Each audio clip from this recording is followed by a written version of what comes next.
Hello and welcome to Seagulls Social, Season 2, Episode 14. I am your host, Maz, and of course I'm joined by the top boys of BTN, Ryan and Ben. How are we, chaps? We all good?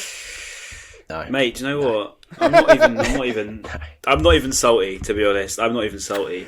If you don't take your chances, you don't deserve anything, I'm afraid. Yeah. So, no salt from me, mate. No salt from me. It's literally just going to be a repeat of last season, this podcast, isn't it? Yeah. So many chances. XG's back, and it's badder than ever. XGFC, yeah. Yeah. Well, listen, look, we got a lot to digest. Like, a lot has happened. Not just from the game, but also like the fallout. You know, obviously after the game, we all know what happened. Some of the comments. You know, some managers. Ryan booing Potter, all that stuff. Yeah. Oh yeah, I did that as well. Yeah. Yeah.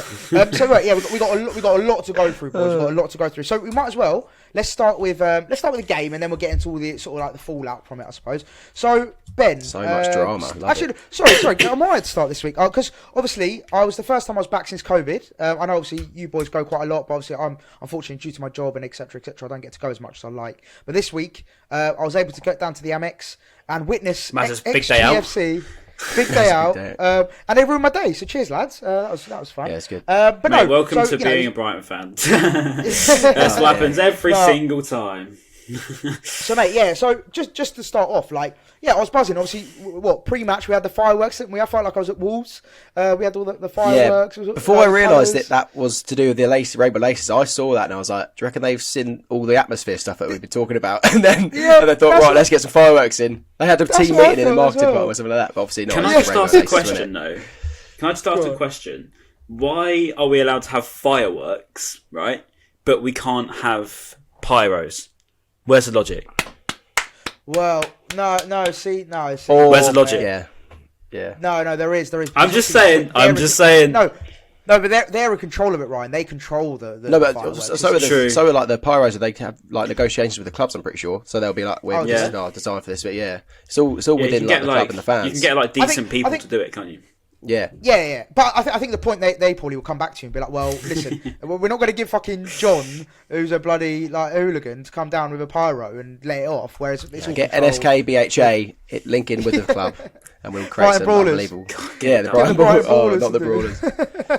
Oh god. But yeah, so obviously we had all the fireworks etc. Before the game. So I thought the atmosphere was pretty good. Like, it was pretty nice. I thought, yeah, okay, here we go. We're in for a game here. Obviously, as we spoke about against Leeds, it's usually a pretty good game. And we started off brilliantly. I was like, okay, this is great. Like, we're playing really, really well. And then the start for the big chance, Mopé. And I kid you not, when he's missed that chance, I've got up out my seat. I've done a Neil Warnock like this, and I've just stood there for about 30 seconds. Just stood there like that. I was like, what? It's just. I've never seen a less composed finish. Like, he kind of like just stabbed at it. Like, kind of, you meant to like attack the ball and like hit it with some conviction. And do you know what? He kind of just like poked at it and stabbed at the ball and just went sky over the bar. So obviously he's had an absolute mare. Like, that was one of the worst. I'd say it's worse than Aubameyang's chance that he had against who was it? They played Newcastle. What, Newcastle? Yeah. You know, he had that absolute stinker. That.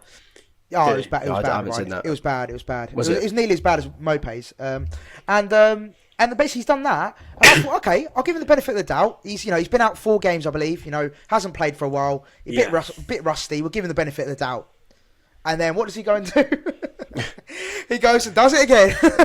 He's done it again. It was like his miss. You know, his miss against Sheffield United away. He was literally like across along the line, and he must have been like this far away from the goal line, and he skied it over, and he was just like, it was almost worse than that. That was probably his worst ever miss. But how he didn't put the first one away, I'll never know. Honestly. And then the second one was just honestly, it was mental. Like, you could talk about being 1-on-1 on goal, maybe being a bit rusty because you've got to kind of think about it. But when a ball's coming to you and the goal is open on your left hand side, as a striker in the Premier League, even if you've only played like 20 minutes in the past 4 games or whatever, you should bury that. You should bury that. I think even if you play football down the park with your mates every other week, I think you should still bury that. I'm getting laughed at. It's a simple I'm getting laughed chance, at if I miss that. Really? Yeah, same equally here. I'm sure, Maz, you would be if you're with your friends. Like, everyone. People leave pitch invasion. You get laughed at for missing that in school. I'm not being funny. You get laughed at for missing that in school. Yeah. So you should be scoring in the Premier League any single day of the week. Yeah, no, I agree. Everyone was coming to me straight away because, obviously I backed Mopé all the way through the trenches last season. And, everyone was sort of saying, oh, Ryan, you're still backing Mopé. Yeah, to be honest, because it's Yeah. again, we've got the situation where we haven't got anyone else at all. To be honest, and I don't want to hear it. We haven't got anyone else, and we do play better with him. I mean, on the pitch when he came off, we brought on Locadia, and we're worse off, right? And that's 100%. Well, it is a disrespect of Locadia in that sense because he isn't very good at football, but he doesn't want to be that bad. We just have no one else to put on there. But we are better off with Mopé on the pitch. Yeah, despite him not being able to score these unbelievable chances, if we had 12 players on the pitch, including Mopé and an actual striker, then it would be unbelievable because Mopé's so good at linking the play. But that starting 11 is brilliant. He's just terrible at finishing. But with them, we just need a striker on top of that. I think this is the most frustrating thing, and maybe again we're going to get onto the boos, etc. But maybe one of the reasons why some small quartet of fans booed is the frustration of how well we played. We played because we were brilliant. We actually were brilliant. I thought we played such good football, but obviously the final third let us down. That final execution of the final ball or the final finish, that's what let us down, and that's the most frustrating part. It's like we played really good football. We were the better team by like a country mile. Even a lot of the Leeds fans I spoke to, like, you deserve to win, etc., etc. But it's just that final execution of either the finish or the final ball that just let us down, time and time again. So it's not like we're sitting here going, "Oh, that was shit. We were awful," blah blah. Because we weren't. We were brilliant. Well, in my opinion, we were brilliant.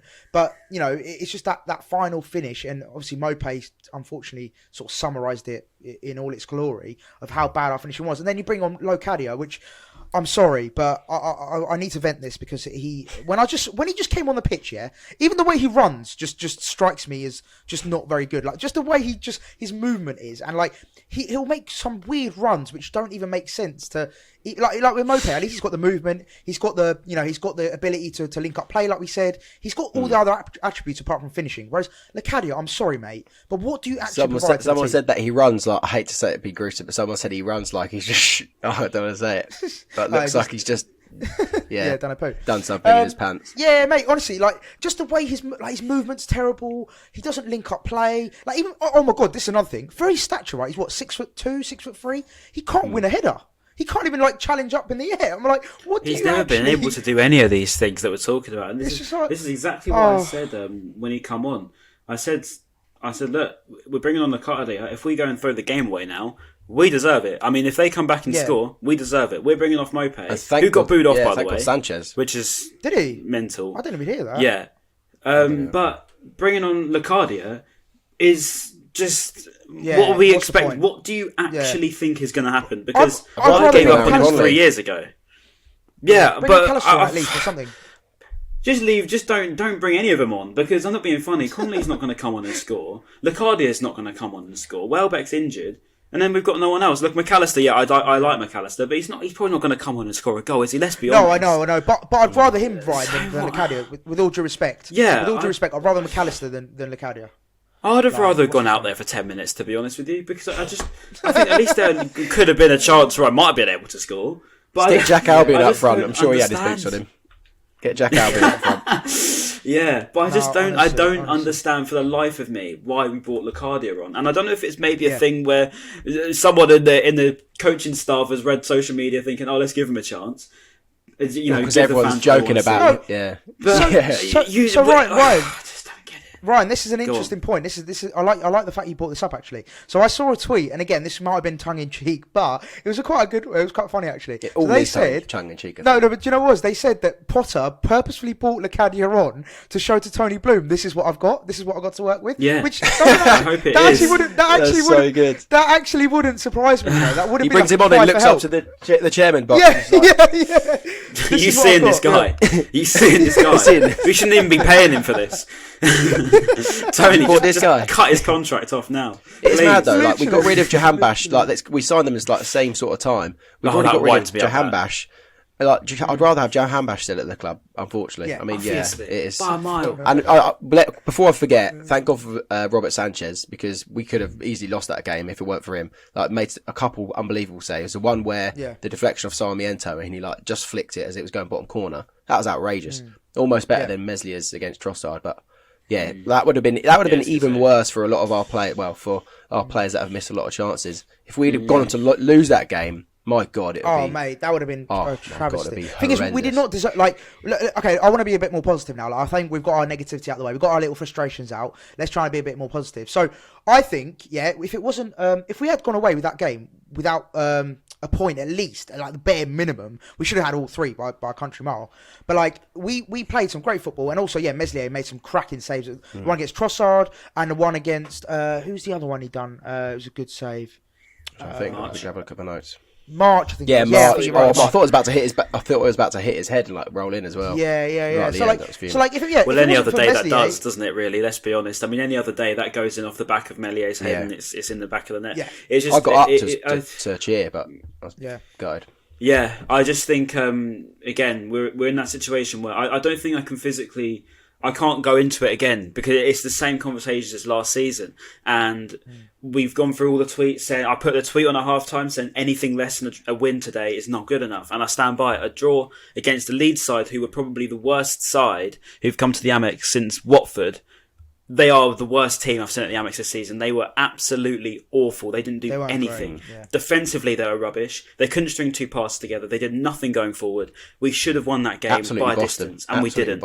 Absolutely bossed them. We did the same to Arsenal. We did the same to Watford, but we took our chances. But now we're in a situation where we've even got the fans turning on everything. We've got a real disconnect, it feels, and I don't know what's going on. And we can be positive because we can say, look, Leandro Trossard has a great game. Tariq Lamptey had a great game. Cucurella had a good game. We had some great standout performers. I thought Moda was good too. Yeah, a lot of people were slating Moda. I thought he was all right, but I just think it's ridiculous how we're in this situation again where we haven't got a centre forward to score, and all the time we don't have a centre forward to score. We're going to keep dropping down the leagues, and if we come to midway through this season and we still haven't got a centre forward, we're going to struggle, and it's as simple as that. It really, really, really doesn't take a genius at all to see our biggest problem. People on the outside of our club will laugh that we're complaining of being in 8th place, and I get that, but it's because we could be so much higher. It's not like we should. It's not like we're losing games where we deserve to lose them or whatever like that. Then we wouldn't have any legs to stand on. But because we've played loads of games recently where we could have got something out of it and we haven't, and just think that we are allowed to kind of be upset at that point, and I'm buzzing that we're 8th in the league, and as well, but we could be so much and as well, higher. they've set this target as well, haven't they? They've made it very clear they want top 10 this season. I mean, even Alexis McAllister was saying it after Burnley. They're chasing top 10 this season. They believe that they can get it, which I believe they can get it too. But if you set that expectation, fans are well within their rights to have the expectation that we finish 10th this season, a very good point. or higher. Yeah. So you should, if you're going to set that expectation as a club, you expect the fans to also match that. So don't complain when we don't get points against the likes of Leeds, the likes of Norwich and even Newcastle. These are teams that we should be beating if we want to. Villa. These are teams we should be beating if we want to get into that top 10. Do you know what I'm trying to say? So don't set expectations and then don't expect backlash. You know what I'm trying to say, Chris? You know what I'm trying to say? Do you know what I'm trying to say? Also as well, Ryan. Just to back up your point as well. I hate that everyone is using that argument against us. Like, remember where you came from? You were at the Wood-Dean 10 years ago, whatever, blah blah blah. Okay, we were, but we're not anymore. We are in the Premier League right now. We are. We've made what, 4th season now. We've sort of built the inroads. We've built the foundations. We are where we are now. It's okay. Yeah, we have sort of come from nothing, so to speak. We know that. We all know that. It's not like we've forgotten about it. Say the same for City. 10 years ago, they didn't have a single penny to their name. Exactly. Now they complained about not winning the Champions League. No, Exactly. See, that's the thing with Potter's comment, wasn't it, at the end of the game? Yeah, go on. I think the same with Potter's comment. Yeah, where he said, and look, I'm not disagreeing with what he says. He says I need a history lesson at this club, which is, fair enough. We are a small club. The booing fans need it. The booing fans need a history lesson. They need a history 100%. Yeah. That's just stupid, but we'll get onto that. But the Potter's comment, I took it 2 ways. I'm not offended by what he said because he's right, but also I don't know, because we've set, as I said, these targets. We should be expecting more than what we're getting. And not from Graham Potter as such, but from the players. We should be expecting chances like Mopé's chance to be hit in the back of the net. Simple as that. Yeah. You should be expecting these sort of things to happen, because if you're asking for a top 10 finish, you're asking for fans to match that vision. Do you know what I'm trying to say? So I just don't think it's fair to always blame the fans. And I think as well, actually, just to go on to that, we're talking about the fans booing and everything, and I saw a lot of people really going at the younger fans and saying that it's the people. Oh, I didn't see you at Hereford. Well, sorry, mate. It's my fault. I should have just been born a little bit late. A bit early. Yeah, I should have just been born, and then I would have gone to the game. Yeah, it's my mistake, isn't it? Yeah, sorry that I was the Amex era because I wasn't a little bit older. But I just don't get that argument either. Like, yeah, okay, I wasn't at Hereford, but that's probably because I was -4, so I can't really help it there. But I just don't get it. I don't get it. I think going to that point, Ryan, like the whole age thing, it's like, I don't, first of all, right, let's just be clear. I think it was I was in the stadium, okay? It was a very, very, very small minority. It was massively blown out of proportion. You really barely hear it on TV as well. Mate, it was a proper minority, right, to start off. And then second of all, it would have been a mix of ages. Doesn't matter about whether young, old, fucking middle-aged, whatever. It was a mix. It must have been a mixture. It wouldn't have just been, old people or young people. Like, I don't know where that theory's come from.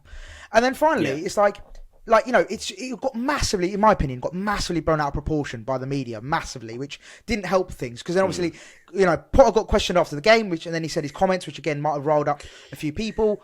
And then, all the big sort of major outlets covered it, and it's sort of just like a snowball effect, wasn't it? And then obviously the fan base caught onto it, and it just sort of snowballed into a massive issue. I'm glad he said that and stood up for him, because that's kind of a side we haven't seen to Potter, and we've always questioned whether he's got that I wouldn't say fear side, but you know what I mean. And he clearly does, which is good to see. But I don't know if I might be really, really wrong here. Do you not reckon it could have been some Leeds fans as well booing their performance, or do you reckon it was strictly Brighton fans? Because no one's actually questioned that. Yeah, could have been, but it did feel like it came from the West Stand, of being honest, and the North. I did see Potter turning. I did see Potter turning around to the West, didn't he? Yeah. It did feel like it, and I think the boos were ridiculous. I'm not backing the boos at all. It's a shambles. We need anyone who boos. You're a shambles. If you're going to boo, because I saw people saying they're booing Mope, they're booing Gross as well, not just Potter. But you don't boo your players, you don't boo your team, your club. That's who's you've gone to pay. You're a fan. You're not in control of this club. You're just a fan. As I'm afraid you can think you're better than that. You're not. You're a fan. I'm a fan. We're all fans. We go to watch the game. Yeah, we're not in control of this football club or anything like that. So we shouldn't be booing the team. We're there to support them. All right. So it doesn't matter how bad it is. We're in the Premier League, for God's sake. We're ninth in the league. You can take a look back on it. You can say we haven't been playing great. You set the expectations, so I get the frustration. But you still support the team. We could be bottom of the league and losing every game. You still support the team. You don't go booing. It's just embarrassing by any stretch. Despite us not taking any of our chances, I understand what Potter's saying. that was one of our best performances of the season. So from Potter's point of view, he's really disappointed because he was so proud of the team. And I guess that was probably the last thing he expected, was to hear some fans booing. So I completely understand that when in his eyes and it was a really good performance. No, exactly. Yeah. And whilst we're covering the whole topic of the booing, we might as well bring up, so I'm sure everyone, I know all us three have seen it, but for people that aren't aware, so Everton obviously played Brentford yesterday. Oh my God. And they obviously, they lost against Brentford 1-0 away.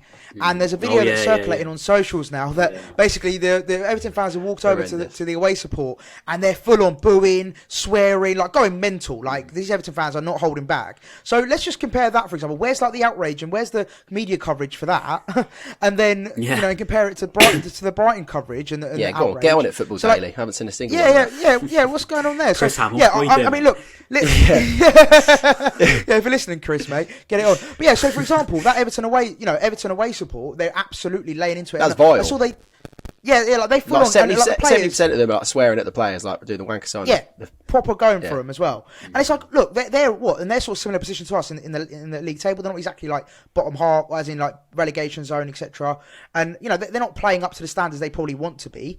But at the same time, it's like, again, we talk about the whole booing situation. Like, don't do it. First of all, like you should, like Ryan said, support your team through thick and thin. It's just booing. What do you achieve? What do you achieve, like, via booing? Like, you don't really get There's anything. only, me and my dad said the same thing. There's only one player we would have booed over the past sort of 5-10 years, and that's Leon Best. But other than that, if you're not Leon Best, we don't boo the players. We don't boo the team. I never booed him, to be honest. But I'm just saying, what an absolute idiot he was. If you remember, you remember. But in general, you don't boo the team. You don't boo the players. It's ridiculous. You don't boo the manager. It's just, it's embarrassing, especially for how we're playing at the moment. We're the best team we've probably ever had in terms of quality. We're in the best situation we've ever been as a football club. We've got the nicest stadium we've ever had. Striker's just been linked with Barcelona, for God's sake. Trossard literally just came out a couple of hours ago, didn't it? That's the levels we're at now. I know they can't afford him, but which is a joke. But that just shows the levels we're at now. That Barcelona are interested in some of our players. We've got Bayern Munich was interested in Lamptey, weren't they? players that are being noticed by world class clubs. So we were in a situation that we never thought Brighton would ever be in, even 5 years ago. So to go booing what we're doing at the moment is absolutely, it's ridiculous. It's unbelievable, to be honest. I couldn't believe it when I heard it, to be honest, because I just stood there like, wow, if that's the standard we're at as a football club, we need to all of the fans. If you were there and you were gone by 85, do you know what? If you were gone by 75 minutes, don't come back. And if you booed, don't come back, because we don't need you there. We don't need fans that don't support the team. You're not necessary. You don't help. You're just making it worse. You're part of the reason why the atmosphere is so bad at the moment. So don't come back. That's what it comes back down to. It comes back to the conversation last week that we had. Like Maz said, it was like some of the people that probably booed were probably there for a jolly. Don't really have any emotions attached to the club, and they probably thought, "Oh, boo!" For a bit of a bit of laugh. Yeah, maybe, for a banter. Yeah. Yeah. No, but also as well, just going back to your point, Ryan, just quickly, I just want to play devil's advocate again. I agree with you with the booing. People that boo, just, get in the bin. Like, I just don't care. Honestly, just get in the bin. However, the people that leave early, there could be a million reasons why people leave early. I'm not saying that it justifies it, but don't want to hear it. No. There is reasons. Like, okay, for example, Ryan, if for example because your legs don't work very well and you got to leave a bit earlier, does that not count? So 10,000 people's legs don't work. No. I'm not saying. Do you know what I mean? I'm not We've got 10,000 people leaving the ground. We've got people that don't bother turning up. I'm sorry. But you can't generalise. What I'm saying is, I'm not saying 10,000 people this applies to. I'm saying you can't generalise the whole amount of people that leave early, because, for example, they might. So we'll take out the specific 500. We've still got 9,500 left. My point is, we've got too many fans that leave early to get the train, to get home early, to get the quick train home early. You don't go to the game to get home early. That's embarrassing. You don't leave the game early if you're a fan. Yeah. You don't leave the game early if you're a fan. That I agree with. But what I'm saying is you can't generalise the whole, people that leave early, because you never know why they're leaving early. Like, you can't just say, this person's leaving early. Okay, right. Unless you've got a physical disability, which means you've got to leave early, to make that very clear. Unless you've got a physical disability to make you leave early if your legs don't work or whatever. But if you're just a normal fan like me and you, start your shift at some job or something like that. Yeah, you might have, exactly. If you have a valid reason, basically, right? If you have a valid reason to leave, you've got a very valid reason. My point is, I'm telling you, on a Saturday night, the chances are not many of them people are working at night. We haven't got many fans that are disabled that need to leave that early, and there's plenty of disabled opportunities around the ground, which is very good on the club. You've got the southwest corner. You've got very, very good opportunities for disabled fans to go and get out of the game very safely. That's fine, right? I'm not saying that at all. My point is, you don't leave the game early if you're a fan of the football club. 10,000 fans at least, I'd say, because you've got the whole East Stand empty. Even the North Stand was empty. Obviously, I can't see the West because I'm in the West, and the South Stand's equally just as bad. So we've got the whole ground pretty much empty by 80 minutes. It is absolutely embarrassing by any stretch of the imagination. It's just embarrassing. No, the only reason I brought that up, Ryan, was because your first opening statement was anyone who leaves early should never come back to a game. So that's why I just wanted you to clarify what you meant by that. That's the only reason why I said what I said. Save the bacon. Because basically your statement was anyone who leaves early should never come back, which obviously there's a lot of reasons why people leave early. So I think the fact you clarified it is anyone who's not got something wrong or anything like that, don't come back. Please don't come back because you are not necessary. You're not a fan. That's it. Yeah, agreed. Right. So. Then on to we also covered Trossard to Barcelona. We just mentioned it, which is pretty mad. Like Ben said, for our player to be linked, even though Barcelona are in the absolute pits at the moment, so they'll probably take anyone. But the fact he's been linked with Barcelona, the size of their club, is just testament to how well. And like last season, as you boys know, I question his form, as in his consistency. Sometimes he'd turn up, sometimes he wouldn't. Even this season, at the beginning of the season, sometimes it was a bit of the case. But I feel like now, in the last, let's say, 6 games, I feel like his best run, isn't it? Oh, mate, he's been brilliant. Every game, week in, week out, he's been consistently brilliant. So just a shout out to Trossard, and please don't leave to Barcelona, because we'd quite like to watch you. We'd like to watch you play in the Europa League, mate. So that'd be nice if we ever get or the Conference League. I'll take any of them at this point. Yeah, any of them. But yeah, so shout out to Trossard. That's a bit of a mad connection there. And then what else did we want to talk about, boys? Oh, okay. So Ryan, you mentioned earlier the problem up front. You were like, what? Our strikers aren't scoring, etc., etc. So we'll start with you, Ryan. What do you think? I know obviously it goes without saying in January we need to get a striker. I think that everyone knows that. But right now, from now until January, how can we solve this inability to finish our chances? How would you go about it if you were in the camp? The thing is, if I was saying this last season, as we did many times, we would be saying, look, okay, it's maybe it's a confidence thing. Maybe we need to get some more confidence back into the side. Maybe we need to make them believe in themselves a little bit more. But it's not even that anymore. Because we're a year on and we've still got the same problems. So maybe it isn't a confidence thing. Maybe we just aren't very good. So I don't know what to really do anymore. Whether we start looking at the under-23s, I don't know. I would like to just dip into the under-23s. Talage, we've got Evan Ferguson. Yeah, we've got plenty. He wasn't of in the squad, was down he? there. He wasn't in the squad on Friday against Chelsea. Yeah, He drew 1-1, by the way. Maybe, but so everyone was like, "Oh, maybe he's going to be playing," because then Potter even like earlier in the day said that there's going to be some rotation. So everyone's like, "Oh my god, they put 2 and 2 together. Let's see if he's going to be starting or at least on the bench." Would have been good to see him because he scored a cracking goal against Everton. He did. Like 2 good games. Talking of the under-23 as well, Sarmiento was brilliant. I thought when he came on, he was very positive. He was brilliant. Carry on. Sorry, go on, Ryan. Carry on. Here we go. Jeremy Sarmiento. Sorry, I'm just getting that song. Is that the chart? That's class, actually. That needs to get going. That one. I'm not taking credit for that because someone tweeted it earlier. It might have been some Toby. Was it Toby? Maybe. Yeah, really good chant. Well, get it going because that's actually. If we need to help the atmosphere, get that on because that sounds good. How can we get them firing? So you said confidence. Probably confidence thing is probably not the issue. Because I think fixed by now. Just dip into under-23s. We've got this academy there. We've got this state-of-the-art academy with some of the best young prospects that go out on loan and they satellite. Take a punt on them. Let's just chuck them in. We're so proper with how we do things sometimes. Obviously we put these players out on loan, let them develop slowly and ease them in. I think now we're in a situation where we need to just take a chance, take a punt on these people. We've got the likes of Evan Ferguson, as we said, he's 17, but look what we did with Aaron Connolly. We chucked him in a game against Tottenham, which is one of the biggest teams in the league, depending on how you want to say that, but they are. Back then, yeah. And he comes in and scores 2 goals, and okay, Aaron Connolly's gone right off it now, and we don't really see anything like that from him anymore, but I mean, if we can get one game out of one of these players, it gives us a little bit more confidence, doesn't it? It gives you that little bit of a burst, doesn't it? And it gives that whole club, all of a sudden, everyone's looking at the club differently. I remember particularly when Potter come in that first season, he was chancing a lot of these under-23s. Alzate came in very quickly. Obviously, Robert Sanchez stepped up to the plate too. Aaron Connolly stepped up to the plate. We have it in us to put these players in. I just think go for it because that's the only choice we've got now. Obviously, we can't do very well in the transfer market, so take a punt on some of these players. We've got Talage, we've got Ferguson. Give them a chance, see how they do. Well, what have we got to lose? As I always say, nothing to lose at all.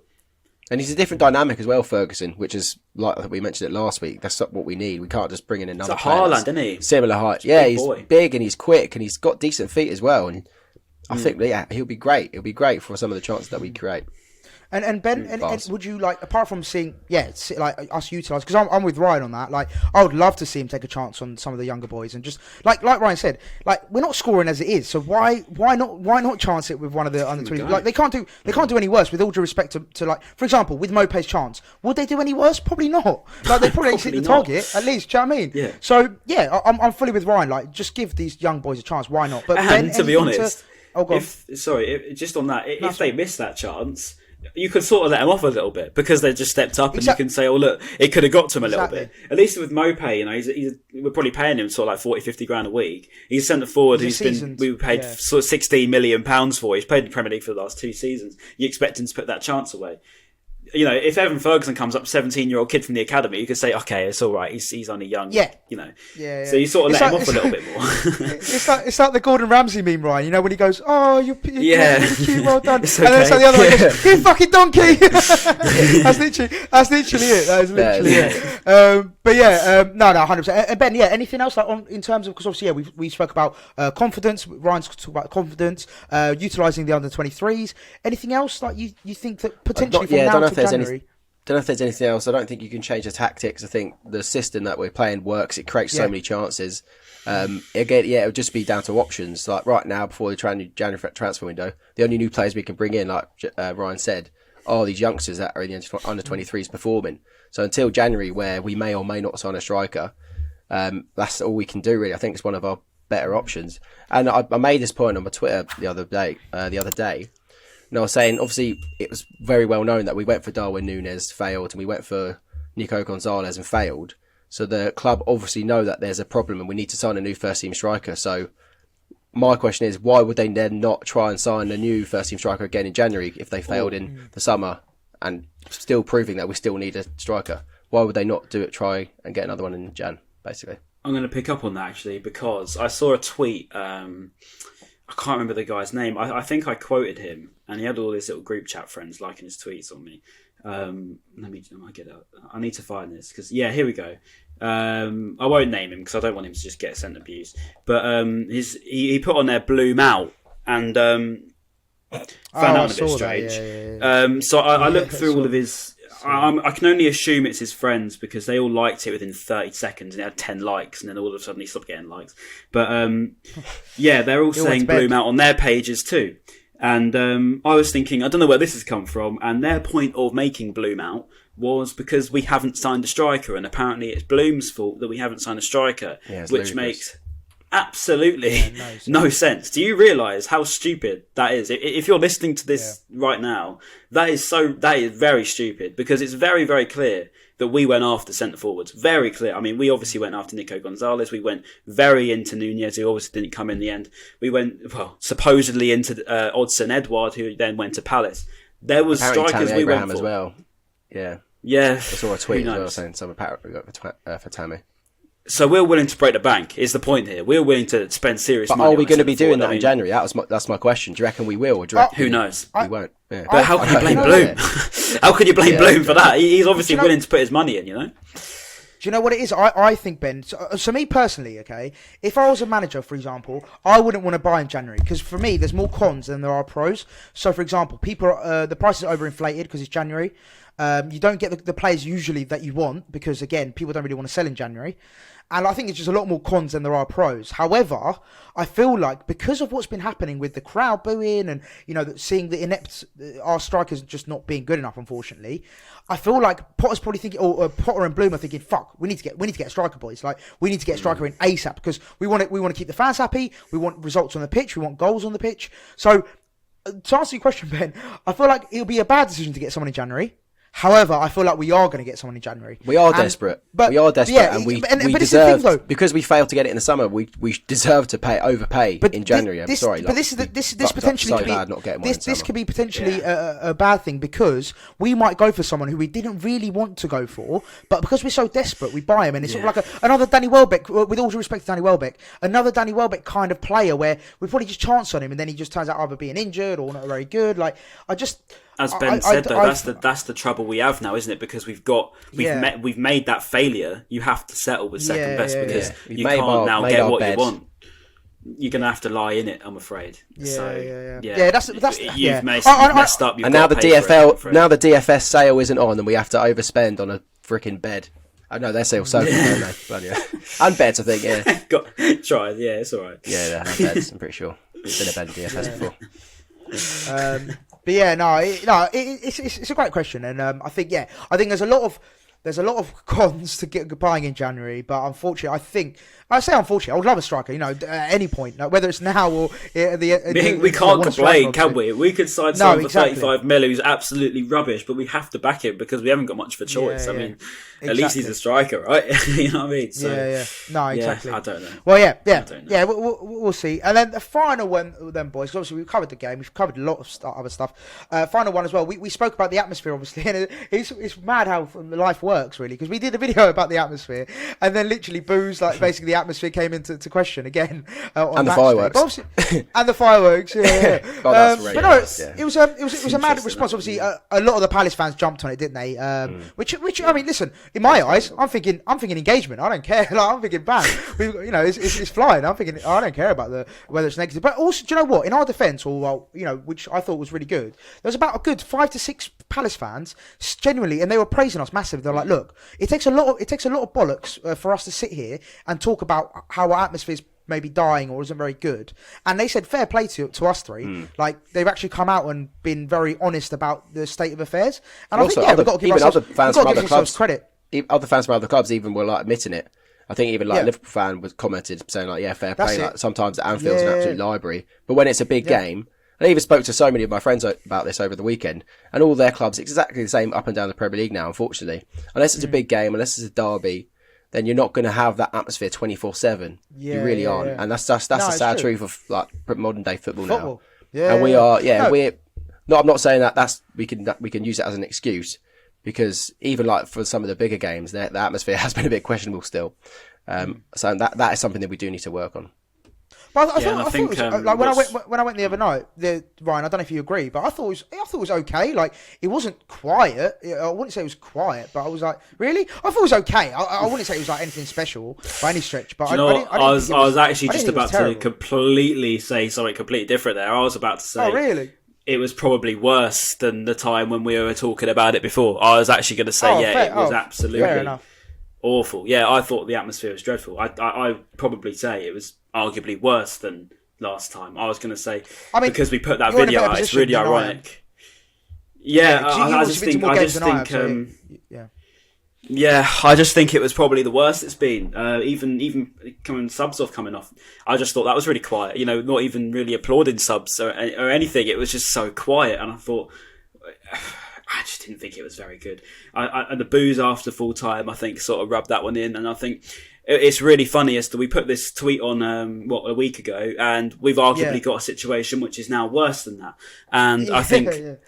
If we keep going down this route, it's not going to be very good, because it will get to a point where people who are actually fans of the game won't go to the games because they'll just lose interest. And I know a lot of people who I know personally, and I don't say I agree or disagree with them, but they say that I've been going to the games for absolutely years and season ticket holders since they were a kid, and now they're obviously older. They're just not interested anymore. They go and watch Storrington play. They'll go watch Worthing play. They'll go watch Horsham play. Because you're going to see some football where it's actually entertaining, and you've got a bit of an atmosphere. You go down there and enjoy yourself, and it's not like that at the moment. And unfortunately, we're in a situation where it's only getting worse. And until something happens, and I don't know what that is anymore, because it's not even, because it's going to still be the same people going to the game. So it's not like you can make that better. So I don't know how you improve it anymore, because it doesn't David feel like from anyone's up is for it currently anymore. screaming at the screen, going, "Bring back those girls!"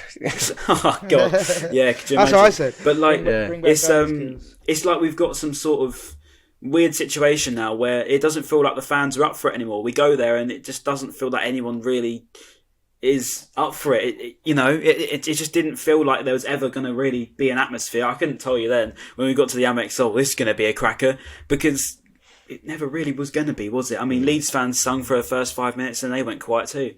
So mate, it just never really felt great, good. Yeah, Leeds fans the weren't whole great thing was at all. pretty flat, wasn't it?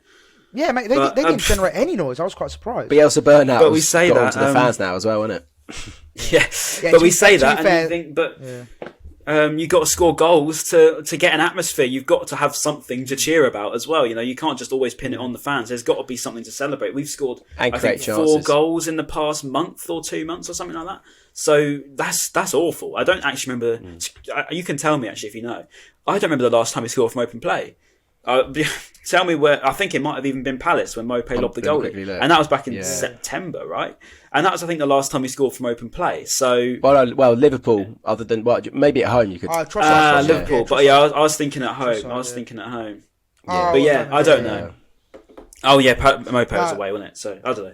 Yeah. But we haven't scored from open play in God knows how long, and it's legit, poor. I'm looking at it. It's poor. It's really poor, and you can't have anything to sing about if you don't score goals, do you? Really? It sounds cliche to sing when you're winning, but there's nothing to celebrate. I think you're right on that. I think you're right on that, because obviously, like even Leeds, obviously they were poor, right? So obviously their fans didn't have anything to shout about or sing about, so they were poor. And then obviously we like I think it set the tone. Once Mopé missed that first chance, I think people were like, right, is this going to be one of those days where like it's just not going to go in for us? And I remember as well. I turning around to because I was near a Leeds fan because where I was sitting, there was a Leeds fan, and I remember turning around to him going, "Oh, you're like you guys got lucky."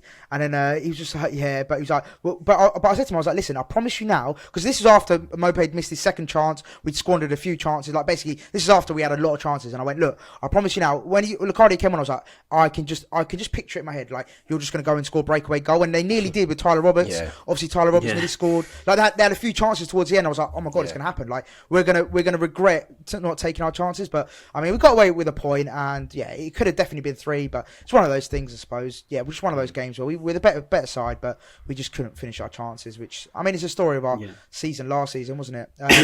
But yeah, so going on to the next game, then, boys. Of course, it is West Ham. Now this is going to be a tough game. They've been unreal this season, and they just lost 2-1 to Man City, which again is massively respectable. Do you know what I mean? Like losing 2-1 to Man City is by no means anything to be sad about. And they've just been playing really good football. Well, I say really good football. They've just been in great form. They've such a good team collectively. Amount of teams. Quality. I know I'm not a West Ham fan, but I'm buzzing for David Moyes. He deserves it, mate. Yeah. Yeah, no, I agree. Do you know, they've only lost 4 times this season, right? Which and that was against Brentford, United, Wolves, and City, which are all respectable teams to lose to, considering the way they're playing. I suppose Man United maybe, but yeah, they've had a really good season so far. And so going into the game, again I talk about Leeds and just quickly, I've just remembered. I'm really sorry to sort of go in and out. Sorry. Just quickly. Before the game, I was so buzzing to watch. As a football fan, I was buzzing to watch Rafinha play, just because I think he's a brilliant player. Yeah, he got lost. He was fucking not awful, but he was just didn't get the service. He didn't do anything. He just can we just point out though? Yes. Yeah. Cucurella, what a player! Put that down to the best left back in the league and the best right. Mate, Lamptey and had Firpo like on absolute. Oh my god, he was struggling. God, so good. But just quickly, Rafinha, he just went missing, and that was a shame. As a football fan, I wanted to see what he was all about and what the hype was all about. But yeah, he just didn't. You're right there. You wanted to see him tear us apart. No. I'm just saying, as a football fan, like as someone who appreciates football and appreciates good players, like he when he plays, he's at FIFA Street usually. But against us, he was non-existent. I'm not saying I wasn't happy about it. I'm not saying I wasn't happy about it, but I'm just saying, like as a football fan, I wanted to see what he was all about. But yeah, clearly, Cucurella was just way too good for him. Anyway, going back to West Ham. They're playing very well, and I am a bit scared. So Ben, we'll start off with you, mate. Just give us a bit of an overview of West Ham as a team, because we usually skip over and just give score predictions. But like, what are their main threats? What are you worried about? Like West Ham as a in general. Worried about getting there. That's for sure. To be tough.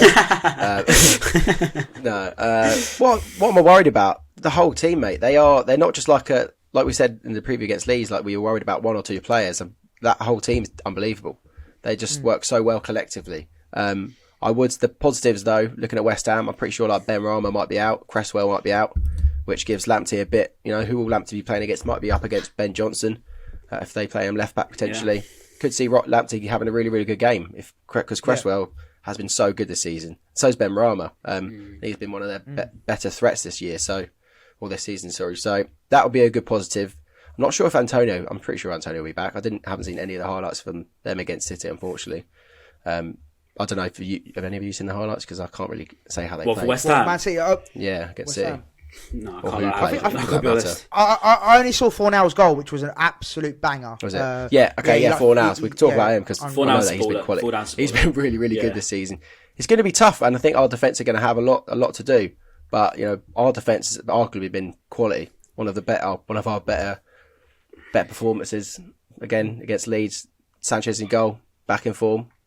Although Antonio, we'll see how he gets up against. We'll see how Antonio does against our big centre back. That'll be quite a good battle. Yeah, definitely. Yeah. Now, Ryan, anything to add or? I think we'll be okay. I don't think we're going to lose. Historically, against West Ham, they haven't beaten us in the Premier League.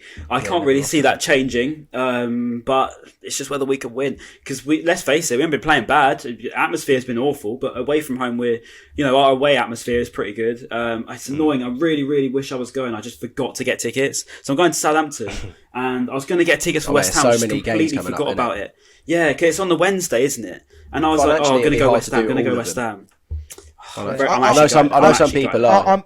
I think I'm 90% going as well. Yeah, That's it. I've secured. Oh, I'm gutted. I wish I was going so bad. Yeah, link up for the game. It's literally 10 minutes away from my house. Yeah, so, yeah. You got to go then, definitely. But gutted I'm not going. But yeah, it's I think we'll be okay. I think we're good enough to deal with them. Yes, West Ham are very good, but then also we're good. We play very good football. It's just a matter of whether we're going to score or not. And away from home, I fancy us a little bit more. Solid defence. Yeah. Away from home, I fancy us a little bit more. We haven't got that horrible atmosphere to play in front of, so we could turn up a little bit more. I don't know. We'll see. There's less pressure, I think, on the players if we're playing away from home because we're used to playing in people booing you when you miss a chance. Yeah. I got to admit, I think we'll be all right. Let's hope that December's a little bit more positive because November's been a bit of a shambles, really, isn't it, of a month for football wise? So let's just hope that a bit miserable. December's the chance. Festive season's here. Let's get into the spirit. It's Christmassy spirit. Start off with a win. I hope so anyway, because it needs to be a better month than this one because it really hasn't been very good, has it? Strangely enough, Ryan, I back you there. I'm quite positive going into the game. Yeah. I don't know if it's just because I'm excited to go. It'll be a nice little nighttime match, but I'm feeling quite positive about it. Yeah. Well, Ben, under the lights. In the pre-match Seagulls Social notes that you've kindly put together for us, you did say that West Ham, we've never lost to them in the Premier League. So that fact that could come into play. But yeah, I'll give my views. We are the bogey team. Mate.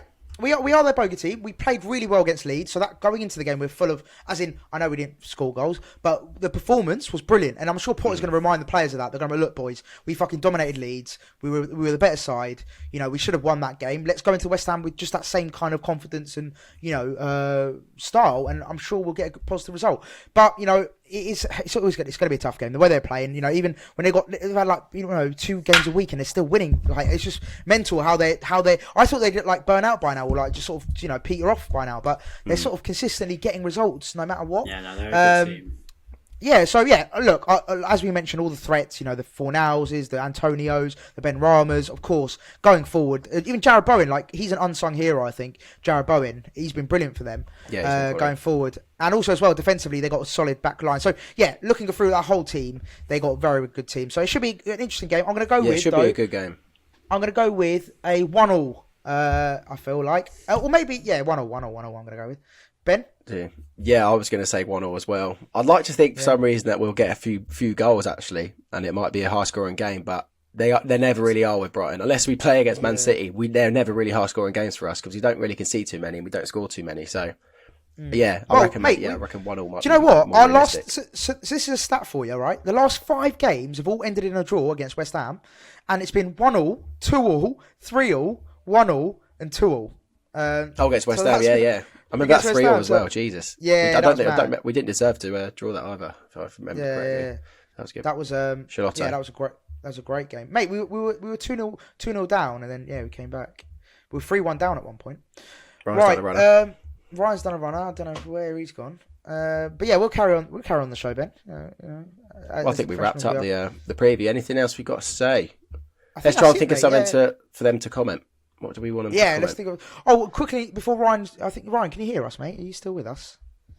Oh, yeah. He's with us. Okay. Ryan, prediction-wise, mate, if you just want to show us on screen, then we can say it out loud. Predictions for the game, Ryan? What's he doing? Is he building something? For the game. Oh, is he writing on his whiteboard? He's writing on his whiteboard. There we go. Is his mic gone or what? I can't read that. Oh, yeah. Basically, for us... Oh, yeah, my mic is... Worse than my Wi-Fi, mate. 1-0 win. 1-0 win. I love that. That. Okay. By the way, me and Maz can read just because on this Riverside thing that we're using, his webcam's really fuzzy. You're seeing Ryan's in that proper HD, but for us it's. I promise I'm not illiterate. I promise. Yeah. Right. Illiterate, not illiterate. So boys, what we're gonna have downstairs, down in the comments below. Downstairs. I don't know why I said that. Yeah. Down in the comments below, what we got? What we having? Suggestions. On, something about Ryan's Wi-Fi again, surely. Yeah, he's writing something down on his notepad. Here we go. Oh, here we go. And Rufio's going mad in the background, so that's always good. Rufio. Time to wrap up. Oh, here we go. Right, let's let it. Oh, I can't even see. What's that say? Fund Ryan and Mike. That's very good. Yeah. Hashtag fund Ryan and Mike. I like that. Hashtag fund Ryan and Mike. Fund Ryan and Mike. Right. I knew Wi-Fi. Listen, as per see if you can get a nice broadband deal with a mic included.